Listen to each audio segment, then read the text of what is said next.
Welcome to This Explainer. Today, we're diving into a story that honestly feels like it was ripped right out of a Hollywood blockbuster. We're going to break down the most meticulously planned, totally flawless heist in modern history. A crime so perfectly engineered, it absolutely baffled international authorities. And yet, this absolute masterpiece of criminal genius? Yeah, it was completely undone by the dumbest, most absurd human error you could possibly imagine. A sandwich. To really grasp the sheer scale of this, we've got to start with a very specific number: $100 million. That was the estimated value of the diamonds locked inside a vault in Antwerp, Belgium back in 2003. Now, this wasn't just your run-of-the-mill bank vault.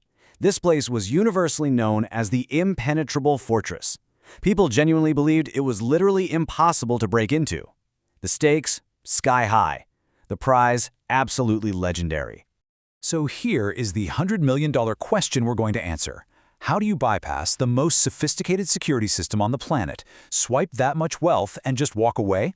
No shots fired, no alarms triggered, nothing. I mean, it completely defies logic, right? But as you'll see, the answer boils down to wild patience, insane observation, and an astonishing level of prep work. All right, let's look at the target, the Antwerp World Diamond Center. To put this place into perspective, 80% of the world's rough diamonds pass through here. 80%? It is the undisputed global hub for the diamond trade. Obviously, a place holding that much concentrated wealth is going to have some serious protection. Enter Leonardo Nortabertolo. He wasn't some random street thief. He was the mastermind behind a highly sophisticated Italian gang called the School of Turin. Where the rest of the world saw an unbreachable fortress, Leonardo, well, he just saw a really fun challenge. So what exactly made this place the impenetrable fortress? Try 10 layers of imposing high-tech security. We're talking multi-ton steel doors literally built to withstand explosives. But brute strength wasn't even the half of it. The room was this crazy web of invisible tripwires. They had seismic sensors to catch anyone drilling, plus motion, infrared, and thermal sensors tracking body heat. It was a Goliath-like system designed to catch literally any physical or environmental shift. And hey, let's say you somehow ninja your way past all those sensors. You still have to deal with a total mathematical nightmare. 1 billion. That's how many possible variations there were on the vault's combination lock. 1 billion. It was a sheer mathematical impossibility to crack this thing by trial and error. The designers totally banked on this math to sleep soundly at night. So how does Leonardo even begin to tackle this? Well, he doesn't just kick the door down with guns blazing. No, he plays the long game. Back in 2000, that's 3 full years before the actual heist, Leonardo rents an office right inside the Diamond Center. He poses as this wealthy, totally legitimate Italian diamond merchant. He's wearing the luxury suits, doing actual business, and crucially, he is making friends with the guards. Over 3 years, he just becomes this familiar, trusted guy, and eventually, he scores himself a regular access badge. But Leonardo took this infiltration to a whole other level. He goes ahead and rents a small safety deposit box completely inside the vault itself. And here's the kicker. Every single time he visited that box, he wore a shirt rigged with a tiny, hidden pocket camera. He covertly filmed every guard's patrol route, every single corner of the room, every locking mechanism. He's literally gathering hours of surveillance footage from the belly of the beast, totally undetected. Armed with this absolute gold mine of footage, Leonardo heads back to Italy to assemble a highly specialized crew from the School of Turin. He needs guys who can look at a 1,000,000,000 lock and just dismantle it. So he brings in the genius, an absolute master of electronics. Then there's the king of keys, a guy with this crazy, uncanny ability to duplicate a key just by looking at it. And finally, the monster, a savant when it comes to mechanical engineering. Now this crew didn't just sit around looking at blueprints. No way. Inside an abandoned warehouse in Italy, they built an exact 1-to-1 replica of the Antwerp vault, all based on Leonardo's hidden camera footage. And for months, they ran a rigorous simulation. They practiced their movements in pitch-black darkness. They rehearsed disabling alarms with lightning speed until every single motion was just pure muscle memory. They were essentially choreographing this incredible ballet of burglary. Then the night finally arrives. February 15th, 2003. The vault is closed for the weekend, and the entire city of Antwerp is totally distracted by a massive football match. It's the perfect window. The team moves in fast. Their very first critical step is surprisingly simple. Just slap some black tape over the security cameras in the main hallways. Just like that, the meticulous 3-year plan was officially a go. Now this is where the sheer genius of this heist truly shines. It's high-tech vault defenses going up against amazingly low-tech thieves. The designers spent millions on state-of-the-art security, right? But Leonardo's team defeated it using stuff you could literally buy at your local grocery store or hardware shop. Let's break down exactly how they pulled this off, because it is wild. Okay, so how do you beat a high-tech thermal sensor that tracks body heat?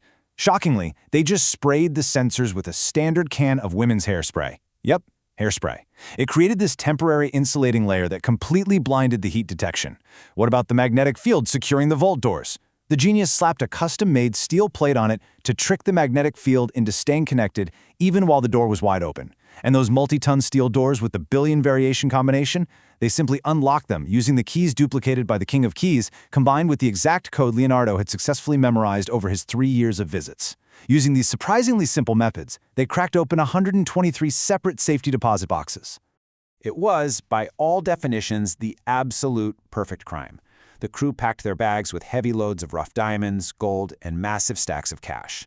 Then they just calmly walked out of the impenetrable fortress into the quiet Antwerp night. Not a single alarm rang, no police were dispatched. The system stayed completely silent. The heist itself, utterly flawless. But this is where the whole thing screeches to a massive halt. The very next day, the crew is making their escape back to Italy. They've got this garbage bag filled with the debris of their crime. Empty diamond bags, gloves, and some food scraps from their stakeout. Leonardo, being the meticulous mastermind he is, gives a very clear, direct order to a gang member named Spiauto. Burn the garbage bag with the evidence. It's a simple, totally logical instruction to tie up the final loose end. But you know what? No matter how flawless the system is, no matter how perfectly you engineer a plan, human error is always the ultimate vulnerability.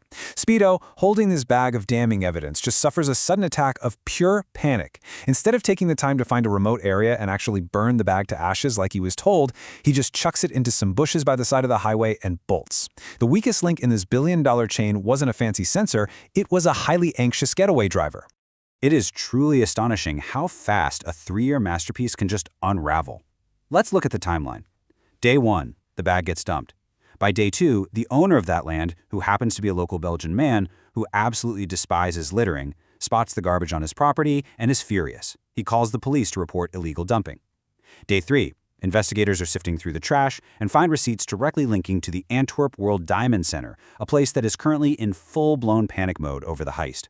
And then, on day 4, right there amidst the gloves and torn bags, the police find it, a half-eaten salami sandwich. That discarded lunch was quite literally the nail in the coffin. Investigators immediately rushed the salami sandwich to the lab. They successfully extracted saliva and DNA from those leftover scraps.